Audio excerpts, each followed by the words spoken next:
Muy bien, esta mañana vamos a estudiar otra biografía bíblica. Ustedes recuerdan, ayer estudiamos la vida de quién, de Lot y su familia. Y se nos ha dicho en el libro de la educación que no hay forma de educar mejor que estudiando las biografías bíblicas. Y en esta mañana vamos a estudiar la vida de otro personaje bíblico, el primer rey de Israel. ¿Quién habrá sido? Saúl, correcto. El nombre de este hombre significa pedido. Y no olvide, el pueblo pidió rey. Así que ahí viene del nombre Saúl. Y vamos a ver algunas características en la vida de este hombre. Vamos a comenzar en Primera de Samuel, capítulo 9. Primera de Samuel, capítulo 9.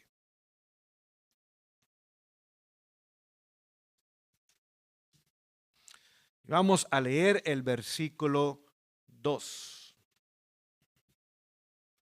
Primera de Samuel, capítulo 9, versículo 2, dice: Y tenía él un hijo que se llamaba Saúl, joven y hermoso, que entre los hijos de Israel no había otro más hermoso que él. De hombro arriba sobrepasaba a cualquiera del pueblo. ¿Qué características encontramos inicialmente en la vida de Saúl? Exactamente, era joven, era hermoso y era también que alto. ¿Qué les parece, damas, un hombre tal? Bueno, es que ustedes conocen la historia. Ustedes conocen la historia, pero vemos que por eso es que el pueblo, cuando pidió rey, ¿quién pensaba que era el mejor candidato? Saúl. No había nadie más guapo, más simpático, más alto, joven, atractivo que el rey Saúl. Pregunto yo, cuando buscamos a alguien como líder, ¿debieran esas ser las únicas características? No. ¿Nos podríamos equivocar? Exactamente. Es más, aún el profeta se equivocó. ¿Recuerdan cuando Samuel, ahora Dios le indica que es tiempo de buscar otro rey? Y fue a la casa del futuro rey David. Y cuando vio al primer hermano de David, ¿qué dijo? Este es. ¿Y por qué escogió a ese hombre? Porque tenía las mismas apariencias de quién? De Saúl. Y dice, no, ese no es. Es más, vio al segundo hermano y ¿qué dijo? Este debe ser, muy parecido al primero. Y dice, no, todavía ese no es. Es más, Dios le dice, el hombre ve lo de afuera, pero Dios mira el corazón. Así que es peligroso elegir líderes, ya sea en las iglesias, en las asociaciones, basado en qué? En sus apariencias externas. Porque realmente lo que vale, lo que cuenta, es lo que está dentro. Jóvenes o señoritas presentes, cuidado con los hombres simpáticos, nada más. Porque puede ser que usted pueda pensar que no puede vivir sin él, pero después no puede vivir con él. No sé si me explico en esta mañana. ¿Okay? Porque las apariencias pueden engañar. Un hombre simpático, y no estamos en contra de los hombres simpáticos, de buena apariencia, pero lo más importante es lo que está dentro del ser humano, es lo que realmente hace al ser humano. No olvidemos, con el paso del tiempo, aún las apariencias externas de la juventud pasan y salen canas, se nos cae el cabello, etcétera, etcétera, cosas que no vamos a mencionar porque son tristes a veces, pero pueden pasar con el paso de los años.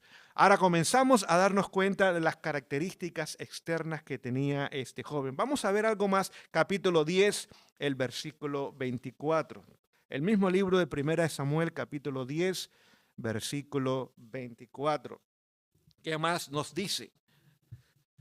Y Samuel dijo a todo el pueblo: ¿habéis visto al que ha elegido Jehová, que no hay semejante a él en todo el pueblo? Entonces el pueblo clamó con alegría diciendo: viva el rey. Así que vemos otra vez que aún el profeta reconocía los atractivos de este joven y la capacidad que había también en él. Pero vamos a ver otras buenas características que tenía este hombre. Capítulo 9, vamos a regresar allá donde estábamos y vamos a comenzar a leer en el verso 21. Primera de Samuel 9, 21 dice lo siguiente. Y Saúl respondió y dijo, ¿no soy yo hijo de Benjamín, de la más pequeña de las tribus de Israel? Y mi familia no es la más pequeña de todas las familias de Benjamín. ¿Por qué pues hablas de esta manera? ¿Era humilde inicialmente Saúl? Cuando fue escogido, ¿quién dijo? ¿Yo? La más pequeña de las tribus era Benjamín. Y yo soy de las más pequeñas familias de Benjamín. Así que se consideraba humilde y manso e incapaz de tomar la nueva responsabilidad que el Señor había puesto sobre él. Pero vamos a ver algo más.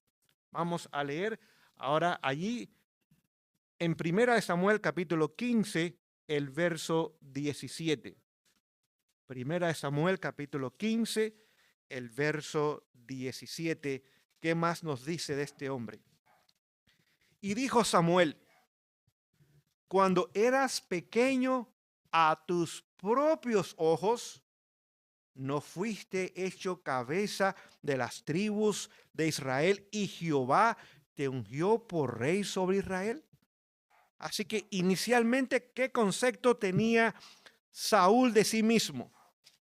Era pequeño, era humilde, era sencillo, dependía del Señor y estaba dispuesto a escuchar y a seguir la voz de Dios. Vamos a ver algo más en la vida de este hombre. Primera de Samuel capítulo 10. Vamos a leer el versículo 9 y después el versículo 10. Primera de Samuel 10, versículo 9 y versículo 10.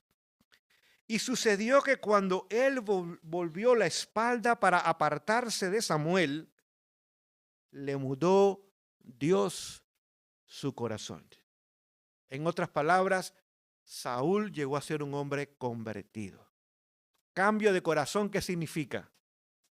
Conversión. No era el hombre carnal, era un hombre espiritual, era un hombre cristiano. Vamos a ver algo más en el versículo que estamos leyendo. Y todas estas señales acontecieron en aquel día.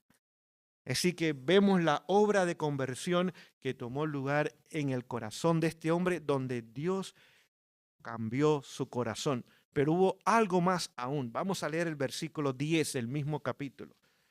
Dice lo siguiente: y cuando llegaron allá al collado, he aquí la compañía de los profetas que venía a encontrarse con él. Y escuchen esta parte.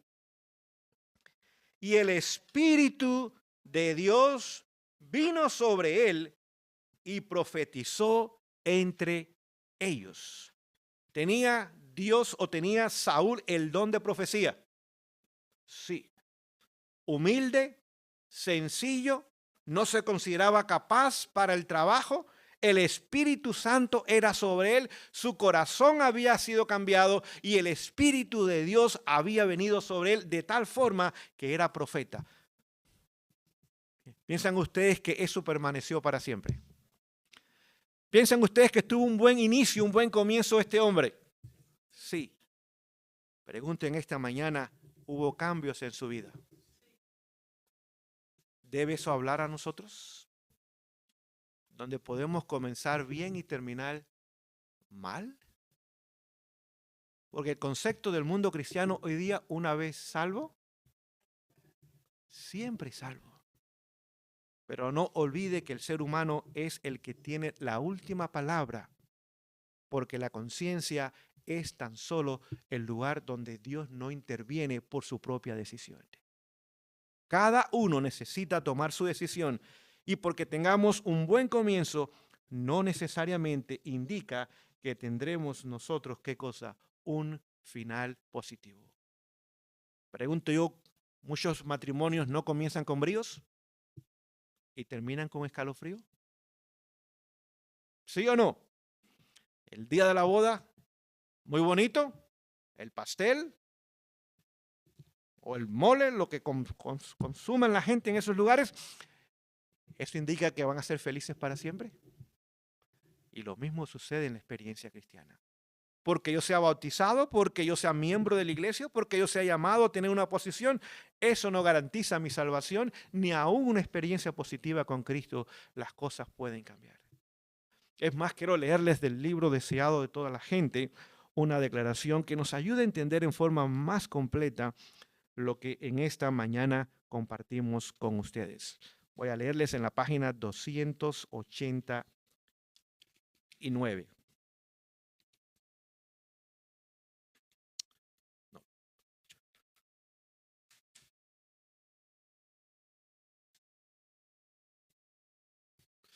289.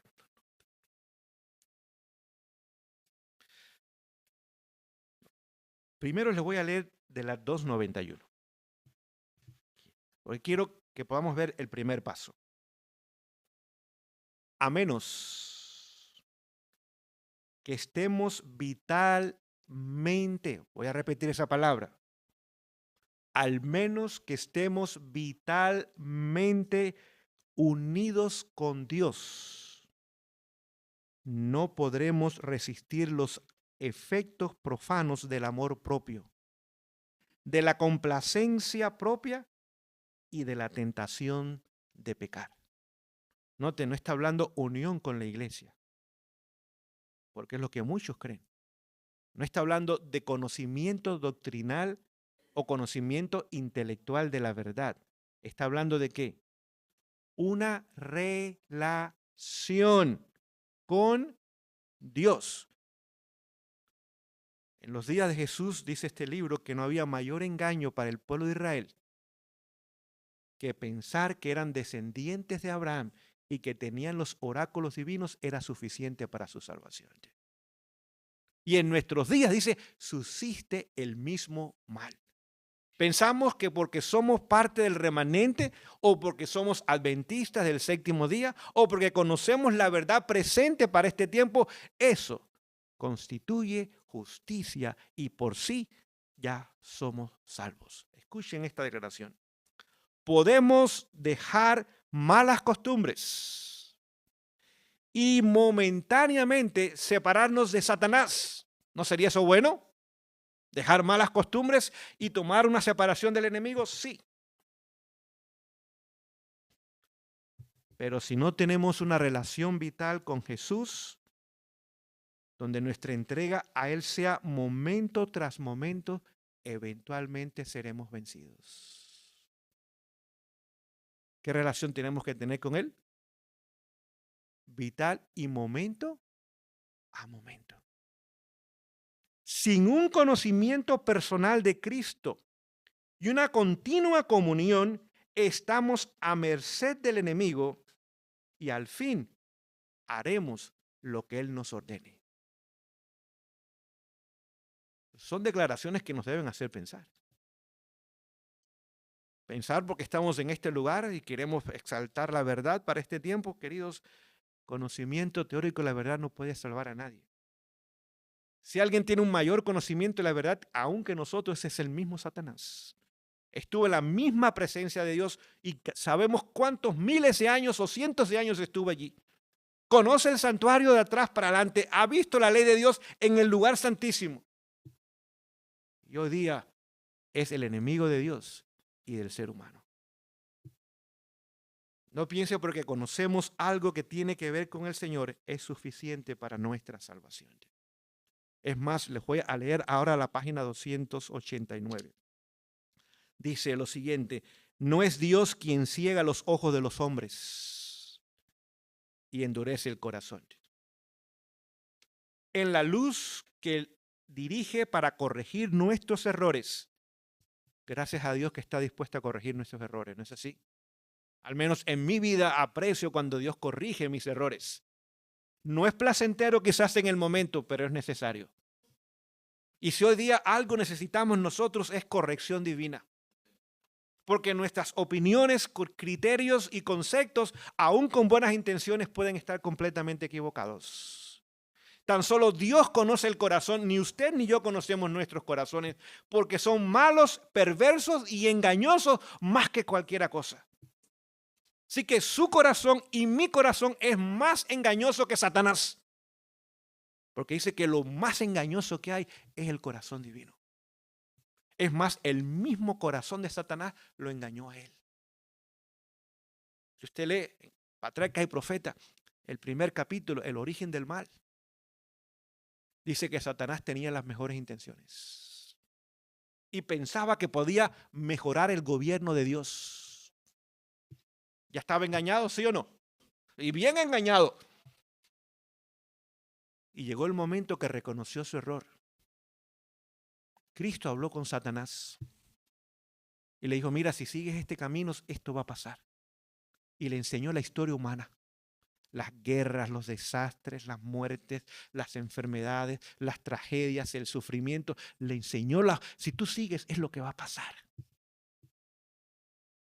Dice, Satanás lo escuchó atentamente y fue conmovido por esas palabras. Pero dice que el orgullo de su corazón lo engañó. Queridos, por eso cada mañana tenemos que ir a Jesús y caer a sus pies y decir, Señor, escudriña mi corazón.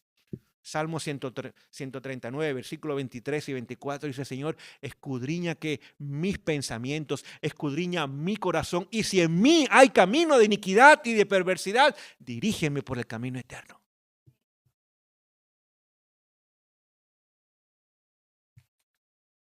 Él nos manda luz para corregir sus errores o nuestros errores y conducirnos por sendas seguras.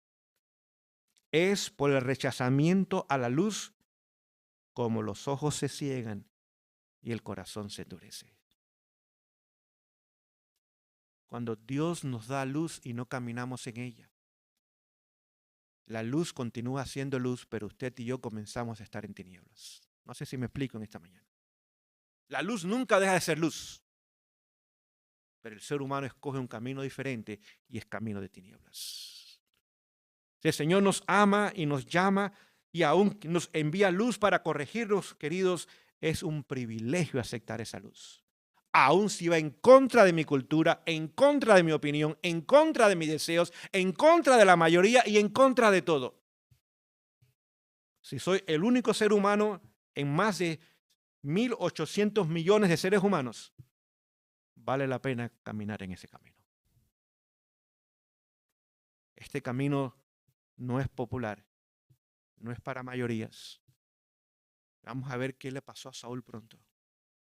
Lo voy a leer. Dice que Saúl amó más el aplauso y la popularidad que la obediencia.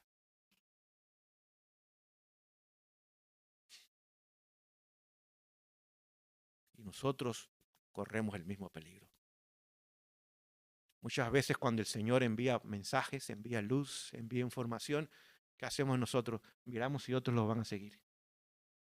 Si la familia me va a apoyar, si la iglesia va a estar de mi lado, si mis líderes me van a dar la mano. No es razón para decidir. Dice, con frecuencia, esto se realiza gradualmente y casi imperceptiblemente.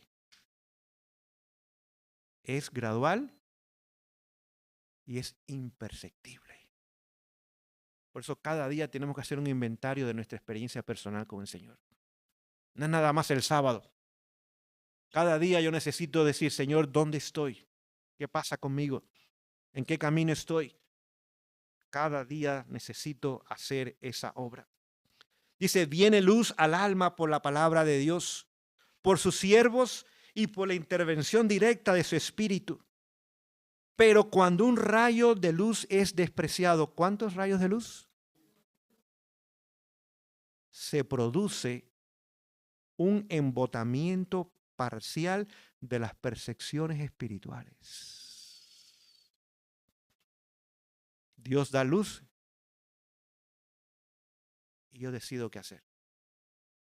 Jamás Dios me va a obligar. Jamás. Jamás Dios va a forzar mi conciencia. Dios me invita a una relación con Él. pero no fuerza la conciencia a tener una relación con Él. Si el ser humano decide tomar otro camino, aunque Dios está en desacuerdo, le permite completamente al ser humano andar en otro camino. Dios nos ha dado luz en cuanto al cuidado de nuestro cuerpo, ¿sí o no? La mayoría lo ignoramos. Es que yo comí esto desde que yo nací y me gusta. Y yo entiendo, puede ser muy bueno, pero la luz es más importante que mi opinión. O quizás Dios me da luz en cómo vestirme. Es que yo tengo un buen cuerpo y tengo que lucirlo. Porque hay mujeres que tienen complejas de maestra, siempre están enseñando.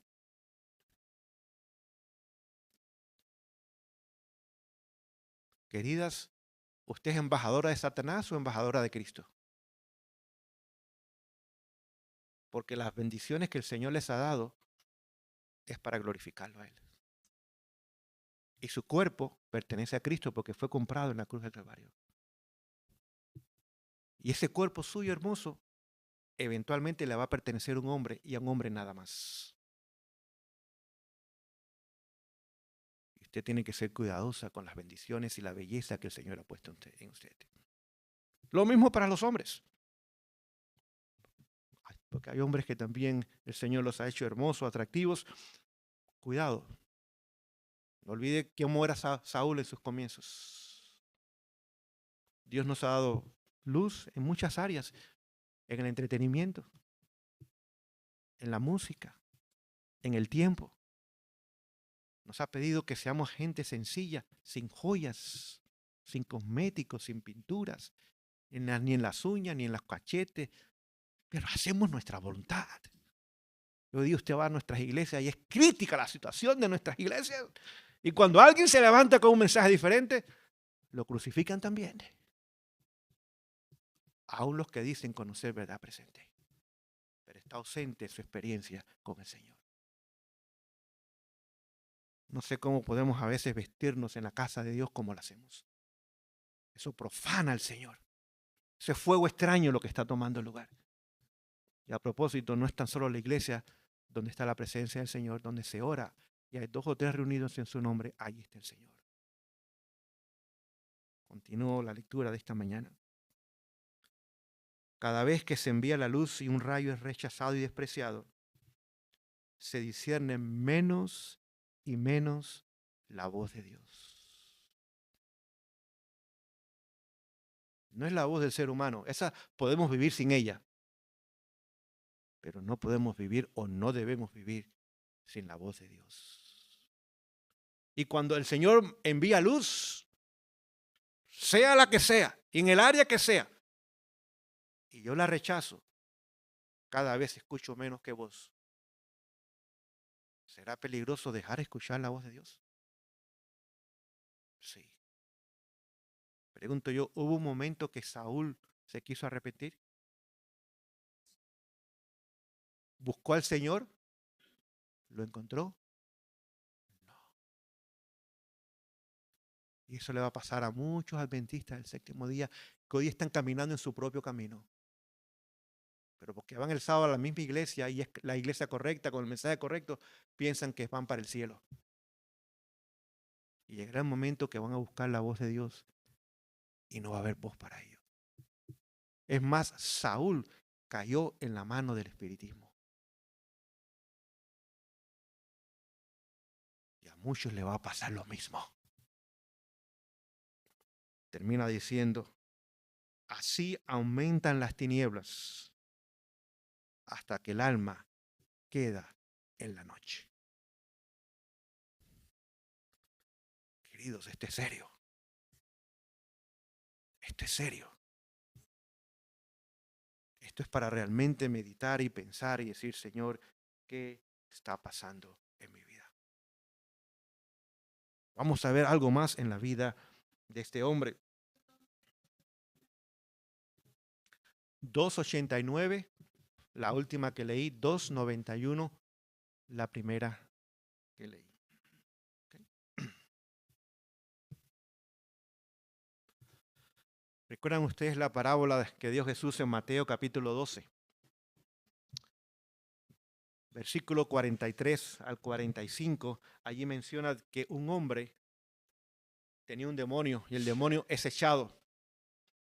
Y la casa se limpia y se barre y se adorna, pero queda vacía. ¿Recuerdan ustedes la parábola? ¿Qué pasó después? Ahora viene el mismo demonio y dice, oh, está limpia, bonita la casa, y va y busca 7 demonios peores que él. Dice que fue peor el fin de ese hombre. Mateo 12, del 43 al 45. Es una parábola. Que fue peor el fin de ese hombre que sus inicios. Pero vamos a ver algunos detalles más que podemos encontrar en la vida de este hombre. Cosas hermosas vimos al principio. Es más, vamos a ver una más. Vamos al capítulo 10, 1 Samuel capítulo 10, versículos 26 y 27. Dice, y Saúl también se fue a su casa en Gabaá. Y fueron con él unos hombres valerosos cuyo corazón Dios había tocado. Pero los hijos de Belial dijeron, ¿cómo nos ha de salvar este? Y le tuvieron en poco y no le trajeron presentes. Mas él, ¿qué hizo? No lo tomó en cuenta. Era sencillo, era humilde. Aun cuando era el rey y tenía el poder, dice, déjenlo tranquilos. No me trajeron presentes, no me reconocen. No hubo ningún problema. Aquel hombre estaba dispuesto ahora a ser un hombre sencillo y humilde. Vamos a leer algo más en el capítulo 11 del mismo libro, 1 Samuel 11, versículos 12 y 13. Dice lo siguiente, el pueblo entonces dijo a Samuel, ¿quiénes son los que decían reinará Saúl sobre nosotros? Traed a estos hombres para que los matemos. Escuchen. Y Saúl dijo, no morirá hoy ninguno, porque Jehová ha dado hoy salvación en Israel. Tenía un bonito espíritu este hombre. Estaba dispuesto a perdonar a aquellos que lo ofendían y lo ignoraban y aún hablaban mal de él. Sí, vemos ahora lo que estaba tomando lugar en el corazón de Saúl. Pero vamos a ver algunas cosas que ahora comenzaron a tomar lugar en la vida de este hombre. Primera de Samuel capítulo 13, versículos del 11 o del 9 al 11, perdón. Primera de Samuel capítulo 13, versículos del 9 al 11 dice los siguientes. Entonces dijo Saúl, traedme holocausto y ofrendas de paz. Y ofreció el holocausto. Y aconteció que tan pronto como acabó de hacer el holocausto, he aquí Samuel que venía, y Saúl salió a su encuentro para saludarle. ¿Cuál había sido el mandato que Dios había dado a través de Samuel? No hagas holocausto hasta que yo llegue. ¿Ok? Pero pasó el tiempo, las personas ahora estaban desertando del ejército, Saúl tenía temor, podía ver los enemigos, dice, han pasado 7 días, yo tengo que hacer algo porque tengo que hacerle frente a mis enemigos, e hizo el holocausto. Verso 11. Entonces Samuel dijo, ¿qué has hecho? Y Saúl respondió, porque vi que el pueblo se me iba y que tú no venías al plazo de los días y que los filisteos estaban juntos en Mitmas. Me dije, los filisteos descenderán ahora contra mí a Gilgal, y yo no he implorado el favor de Jehová, por tanto me vi forzado y ofrecí sacrificios, holocaustos. Entonces Samuel dijo a Saúl, el Señor te bendiga. Locamente has hecho. Me guardaste, no guardaste el mandamiento de Jehová tu Dios, que él te había ordenado, pues ahora Jehová hubiera confirmado tu reino sobre Israel para siempre, mas ahora tu reino no será duradero. Jehová se ha buscado varón según su corazón, el cual Jehová ha mandado que sea príncipe sobre su pueblo, por cuanto tú no has guardado lo que Jehová te mandó. Saúl pensaba porque había hecho sacrificios, podía excusar su desobediencia. Nosotros pensamos porque somos adventistas podemos excusar nuestra desobediencia. que porque somos guardadores del sábado, podemos excusar nuestra desobediencia. Que porque somos parte de este pueblo maravilloso que Dios ha levantado, podemos excusar nuestra desobediencia. Y el Señor nos dice a través del profeta, estás obrando locamente. ¿Quién es un loco? ¿Qué ha perdido el loco? Su capacidad de pensar correctamente. ¿Pero qué piensa el loco? Que está bien. Exacto, que está de acuerdo cuando está de desacuerdo. Exactamente. Es más, ¿a quién culpó Saúl de su pecado? A Samuel. Al que Dios envió para ayudarlo, para corregirlo, para animarlo, fue el malo. Porque tú te tardaste. No, Samuel no se tardó. Samuel fue cuando Dios le indicó porque Dios estaba probando a Saúl. A ver si estaba dispuesto a cumplir un mandato pequeño. ¿Cómo era? Espera hasta que llegue el profeta. Pregunto yo, ¿mostró Saúl arrepentimiento? No. ¿Qué debía haber dicho Saúl inmediatamente? Lo que dijo David después, he pecado contra Dios. No culpó a Betsabé, señor, una mujer desnuda, bonita. Óigame, cualquier hombre se emociona. Yo, no ella, yo he pecado contra Dios. Y usted y yo tenemos que hacer lo mismo, no más excusar el pecado. Que me gusta, que me agrada, que yo lo hago, que otros lo hacen, que lo permiten. Queridos, esa es excusa y las excusas son mentiras. Si Saúl hubiera dicho, yo pequé contra Dios, la misericordia divina hubiera obrado a su favor. Porque Dios prefiere usar misericordia que justicia. Pero a veces no le queda otra opción que usar la justicia. Es más, le voy a leer algo de Conflicto de los Siglos en la página 543. 543. Escuchemos esta declaración.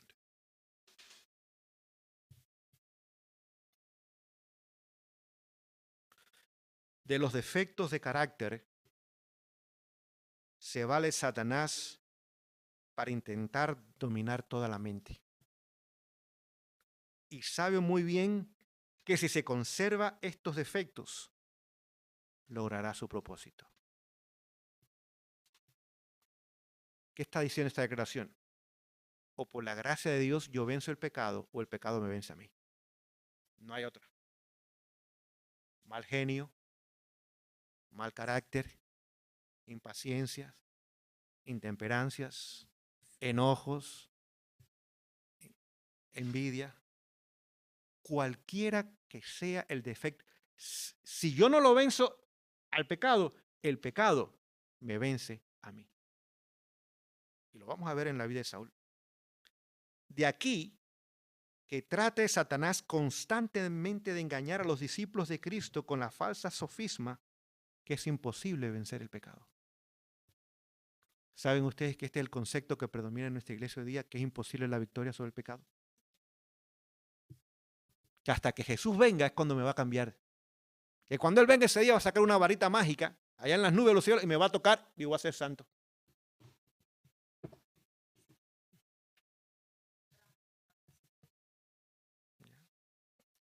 Lo único que cambia a Jesús cuando Él venga es la naturaleza caída que tenemos a naturaleza santa. Pero no cambia el carácter. Lo corruptible en incorruptible. Lo mortal en inmortalidad. Pero no hay cambio de carácter cuando el Señor regrese. Y hoy día lo que se le enseña a la gente es el perdón nada más. Y Satanás dice que es lo que quiere. Intenta hacernos pensar que es imposible la victoria sobre el pecado. Si los que esconden y disculpan sus faltas pudiesen ver cómo Satanás se alegra de ello. Si cuando pecamos y excusamos nuestro pecado, Él se alegra. Cuando pecamos y confesamos nuestros pecados, Jesús se alegra. No por el pecado, sino porque ahora hay redención para nosotros otra vez. Satanás usa esto para desafiar a Cristo y a sus santos ángeles y se apresura o debemos apresurarnos a confesar nuestros pecados y a renunciar de ellos.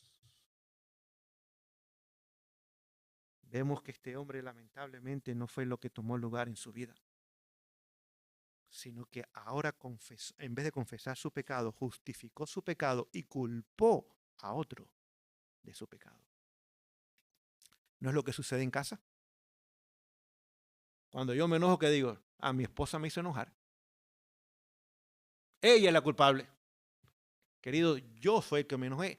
Ella me puede provocar, pero no tengo que caer en el pecado. O viceversa. Oh, mi esposo es el que me enojó y por él es que estoy enojada.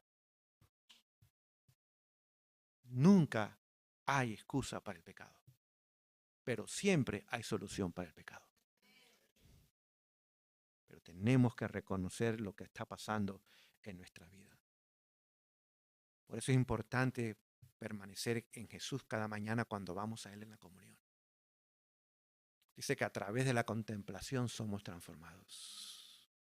Si lo que contemplo son novelas, voy a querer imitar a esas mujeres coquetas, con minifaldas, con ropa apretada, con maquillaje. Mira qué bonitas, mira cómo los hombres las quieren. Yo quiero ser una de esas. Si contemplo a los deportistas fuertes, simpáticos, oh, yo quiero uno de esos. Mira qué músculos tienes, mira cuánto dinero gana. Pero si contemplo a Jesús, ahora yo soy cambiado a la semejanza de Jesús. Por eso la comunión es importante y durante el día la unión con Dios. El concepto nuestro hoy día sigue siendo católico. La religión es la iglesia. Y fuera de la iglesia, yo hago lo que yo quiera.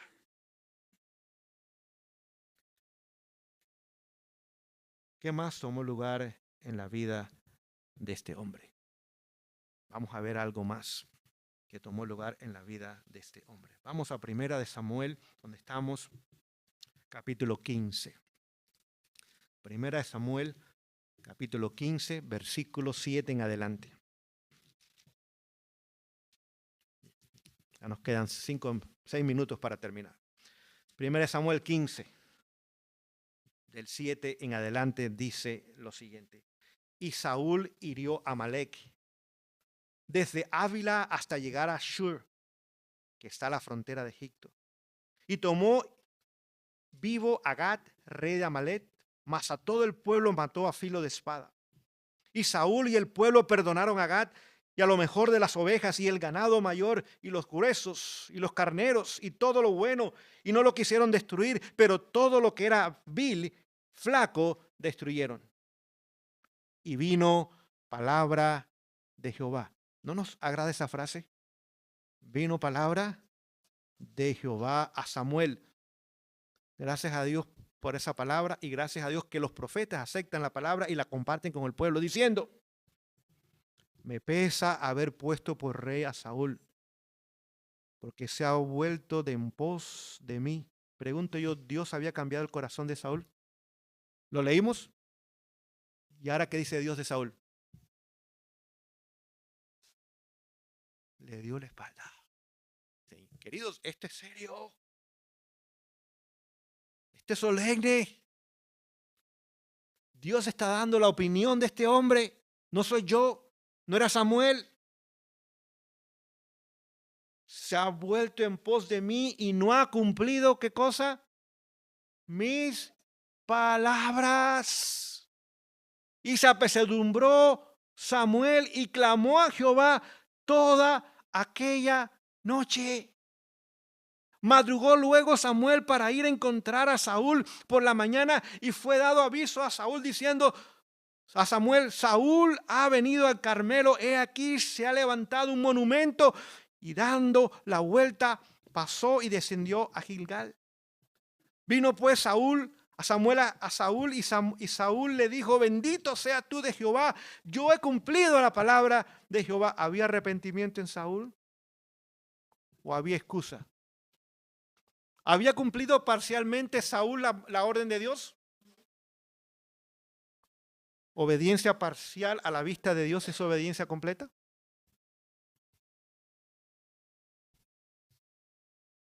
Pensemos en esto. Porque pensamos porque hay cosas que el Señor nos ha ayudado a adquirir y tener o hacer, es suficiente. 99% de obediencia, 1% de desobediencia es 100% desobediencia. Casi salvo es estar totalmente perdido. No lo digo yo, estoy compartiendo con ustedes lo que está en la palabra.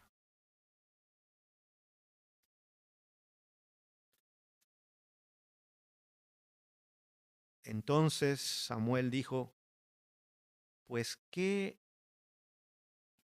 balido de ganados y bramido de bueyes es este que yo oigo en mis oídos.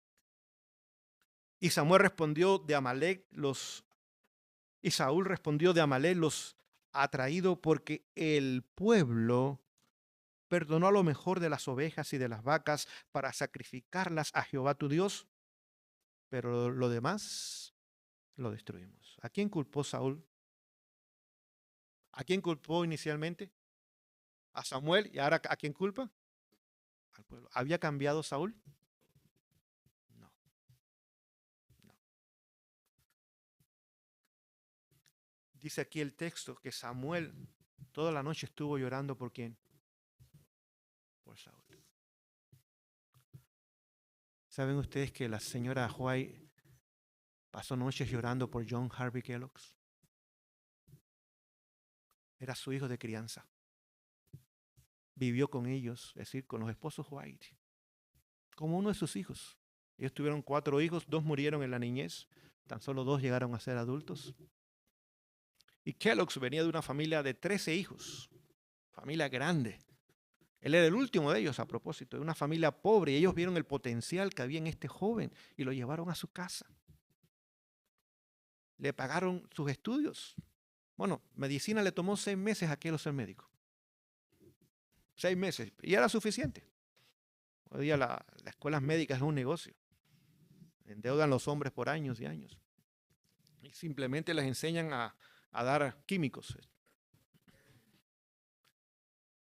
Estuvo llorando ella por Kellogg. ¿Saben por qué más pidió y lloró? Cartwright, gran evangelista que hubo. Cartwright. Ninguno de los dos regresó al Señor. Y Saúl, Dios lo puso como rey y Samuel lo amaba como un hijo.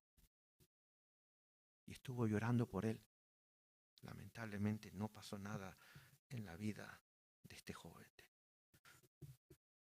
Es más, les voy a leer Patriarca y Profeta, la página 600.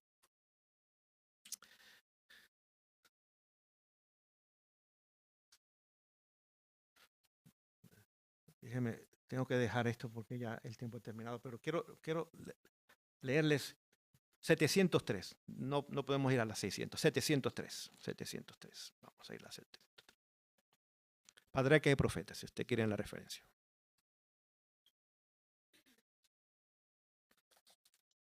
$703.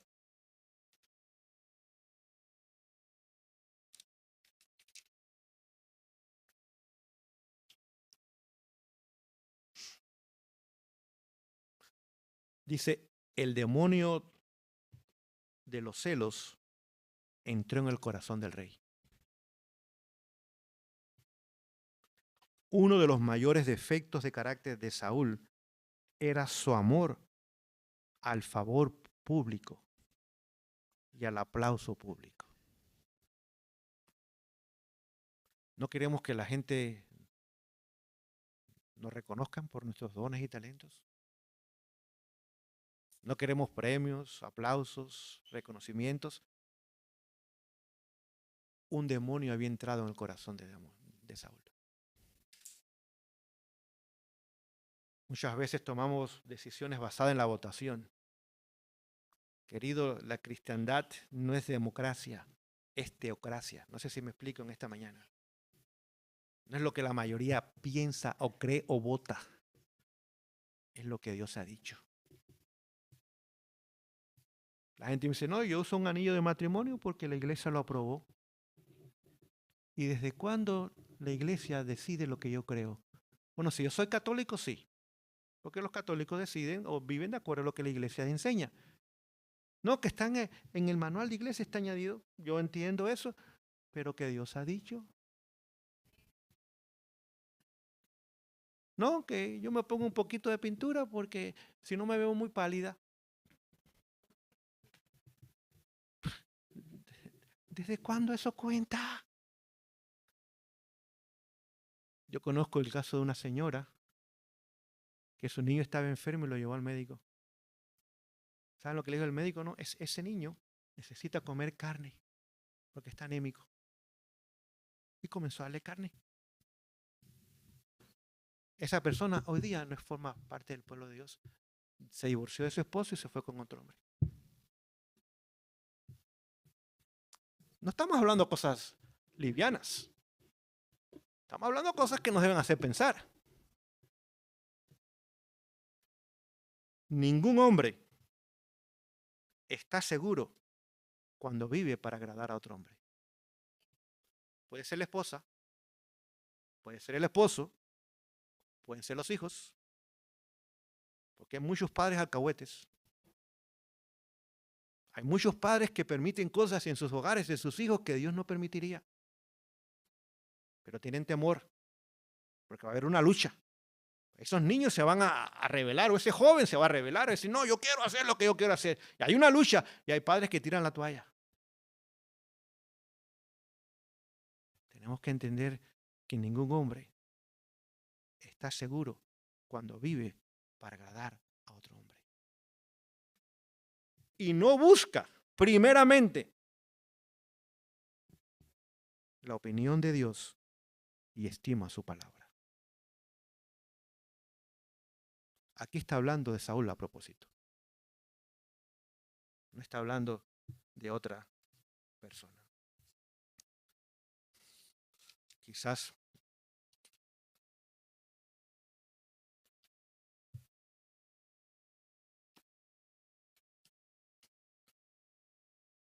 ustedes conocen que eventualmente Saúl comenzó a envidiar a David. Es más, quizás le voy a leer la cita después de eso. Siento que el Señor me dice, léela. Página 681, Patriarca y Profeta. 681.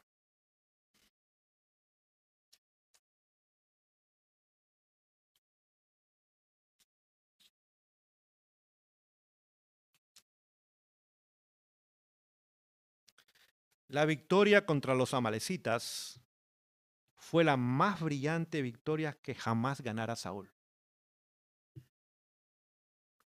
Y sirvió para animar el orgullo que había en su corazón, lo cual era lo más peligroso. ¿Será que es en medio de las victorias donde está nuestro mayor peligro a veces? ¿Qué es más fácil llevar, una copa llena o una copa vacía?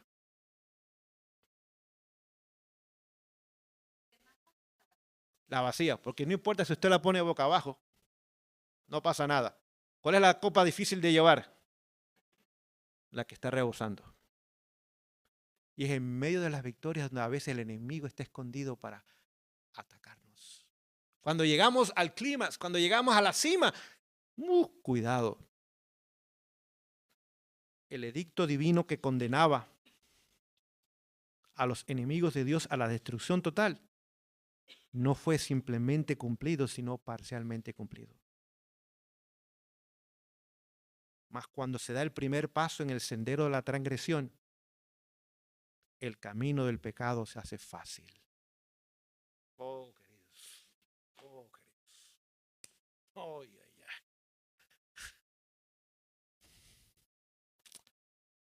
Que el Señor bendiga el estudio de su palabra. Vamos de rodillas a terminar con la oración.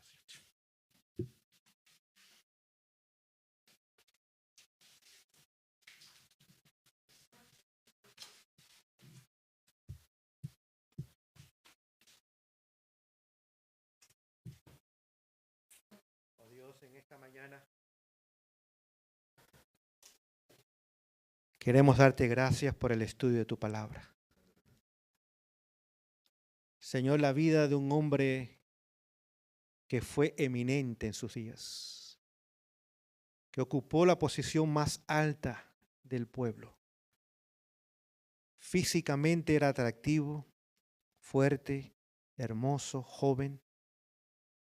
Inicialmente tenía buenas cualidades, supo lo que fue la conversión y aún recibió el don profético. Pero terminó quitándose su propia vida. Terminó en las manos de una bruja. Perdió la corona. Y lo más triste no es la corona del rey, sino la corona eterna. Rechazado por Dios, aunque lo buscó de todo corazón. Pero era demasiado tarde. Señor, en esta mañana nosotros podemos correr el mismo riesgo. Si nuestro cristianismo es superficial, si nuestra relación es con la iglesia, si nos sentimos seguros por el bautismo, por los cargos que tenemos o los puestos que ocupamos o los talentos que usamos para ti, el enemigo está esperando para saltar sobre nosotros, usurpar nuestra corona y causar nuestra pérdida eterna. Nuestra única seguridad es vivir en Cristo y estar vitalmente conectado con Él. Señor, ayúdanos a investigar nuestras vidas. El Espíritu escudriña aún las cosas de Dios y las conoce. Cuanto más mi vida, Señor. Y si algo en mí no es correcto, alguna costumbre, algún hábito, alguna tradición, ayúdame en el nombre de Jesús a obtener victoria sobre eso. Y aunque la mayoría lo haga y lo siga y lo apruebe y lo aplauda, yo deseo agradar a Dios sobre todas las cosas. Ese debe ser el logo de nuestras vidas. Cristo, primero, último y centro y mejor de mí. Hoy día tenemos esa oportunidad. Hoy día podemos caminar con Dios. Hoy día podemos escoger ser cristianos. Que esa sea nuestra decisión cada día, Señor. Bendice los alimentos que ya han sido preparados. En el nombre de Jesús.